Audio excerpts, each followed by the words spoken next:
దేవునికి స్తోత్రం కలుగునుగాక.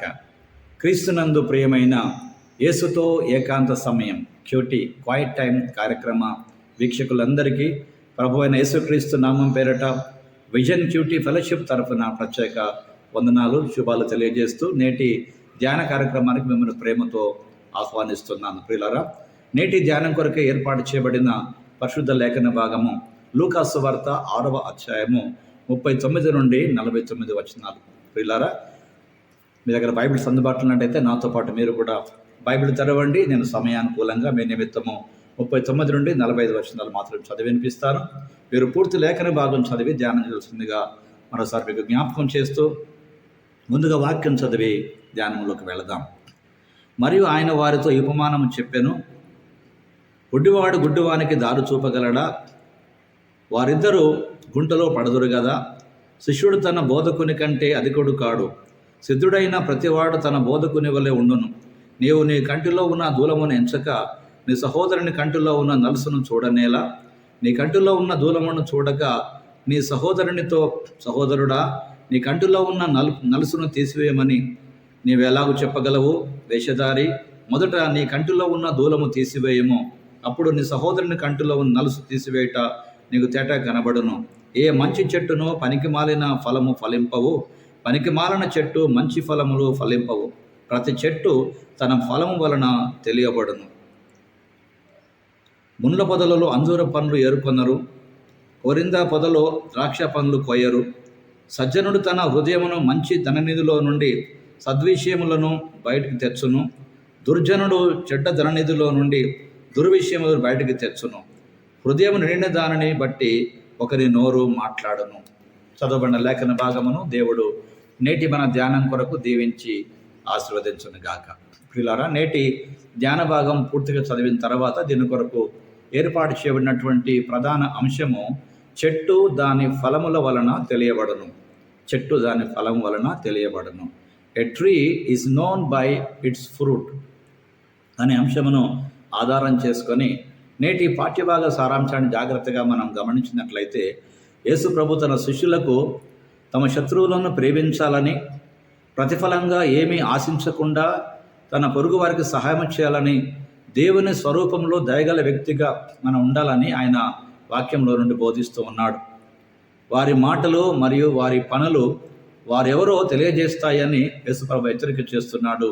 ఈ పాఠ్యభాగంలో వాక్యం విని దాన్ని ఆచరణలో పెట్టేవాడు బండ మీద పునాది వేసి ఇల్లు కట్టుకున్నటువంటి వ్యక్తిలాగా స్థిరముగా ఉంటాడని, వరద గాలి వాన కొట్టిన అది కొట్టబడకుండా స్థిరంగా ఉంటుందని, అలాగే దేవుని వాక్యం విని దాని పక్కన చేయనటువంటి వాడు, నడవనటువంటి వాడు ఇసుక మీద తన ఇంటిని కట్టుకున్న వ్యక్తిలా ఉంటాడని, అది వరద వలన ఇల్లు పడిపోతుందని ప్రభు చెప్పినటువంటి బోధ ఈ మాటలో మనం గమనిస్తున్నాం. ప్రియులారా, కనుక ఇందులో ప్రధానంగా దేవుడు మనకు నేర్పే పాఠాన్ని జాగ్రత్తగా గమనించినట్లయితే 41 నుంచి 42 వచనాల ఆధారంగా యేసు శిష్యుడు అనగా క్రైస్తవుడు తన పొరుగు వారికి తీర్పు తీర్చేవాడు, ఖండించేవాడు కాదు, కానీ క్షమించేవాడు. అలాగే వారి తప్పులను ఎత్తి చూపించడమే కాకుండా వారి సొంత పాపాలను లేక వారి సొంత పరిస్థితులను తామే పరిశీలన చేసుకుంటారని వాక్యం మనకు జ్ఞాపకం చేస్తుంది. ప్రియులారా, కాబట్టి మనతో మనం కఠినంగా ఉండాలి, ఇతరులతో మనం దయగా ఉండాలి. అనగా నీతో నీవు కఠినముగా ఉండు, ఇతరులతో నీవు దయగలిగి ఉండు. అలా అలవాటు చేసుకోవడం అనేటువంటిది ఒక ఆధ్యాత్మికమైనటువంటి చక్కటి ప్రవర్తనగా నేటి పాఠ్యభాగం మనకు జ్ఞాపకం చేస్తుంది. ప్రియులారా, కనుక ధ్యానంలో పాల్పొందుతున్న ప్రియ సహోదరి సహోదరుడు, నీ జీవితంలో నిజముగా నువ్వు చేసినటువంటి క్రియల వలన నువ్వెవరవో తెలియపరచబడుతుంది.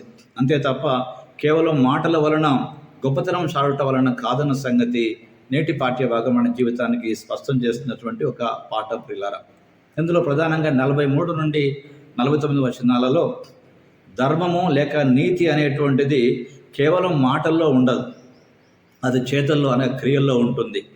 దేవునిపై ప్రేమ కానీ పొరుగువారి పట్ల దయ కానీ ఖాళీ మాటలతో కనిపించేటువంటిది కాదు. ప్రభు చెప్పినట్లుగా చేయడము నిజంగా దేవుని ప్రేమ నిజమని పరీక్షించబడుతుంది. ప్రియులారా, కాబట్టి మన పొరుగు వారికి సేవ చేయడం ద్వారా నిజమైనటువంటి విషయం ఏంటో అది పరీక్షించబడుతుంది ప్రియులారా.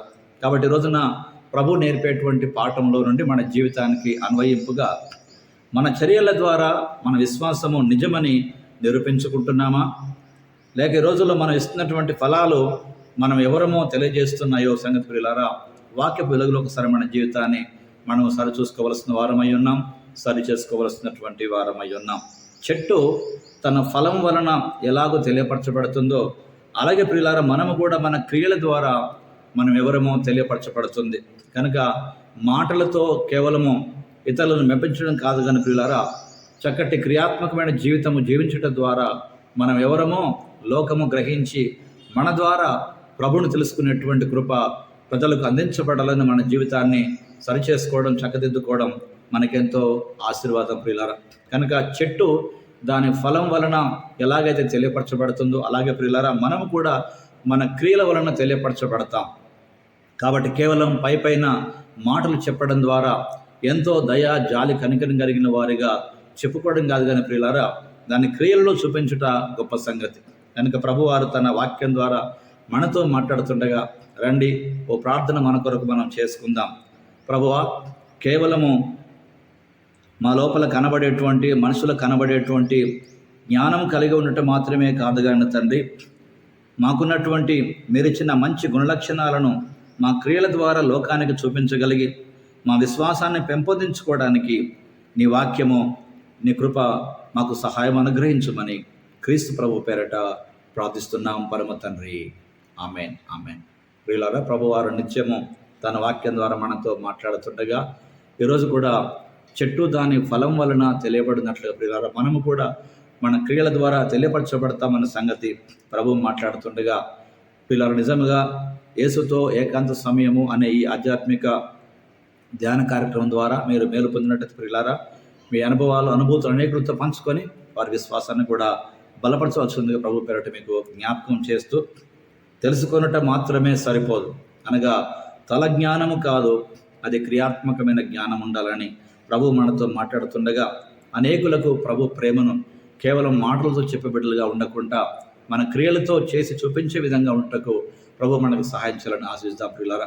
ఆ విధంగా చేయడానికి ప్రభు మనకు తన వాక్యం ద్వారా ఎన్నో మాటలు అందిస్తుండగా ప్రియులారా, మనం కూడా వాక్యాన్ని విని కేవలం విడిచిపెట్టుకొని కొట్టుకుని భారంగా ఉండకుండా వాక్య ప్రకారము జీవించువారేటువంటి కృప దేవుడు మనకు అనుగ్రహించాలని ఆశిస్తాం.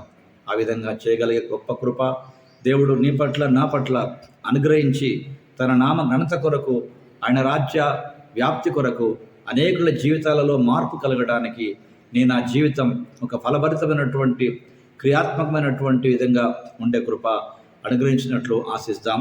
దైవ కృపకు మనం అప్పగించుకుందాం. ఆ విధంగా ప్రభు మనల్ని తన మహిమ కొరకు నిలబెట్టి వాడుకొనుగాక. Thank you. God bless you all.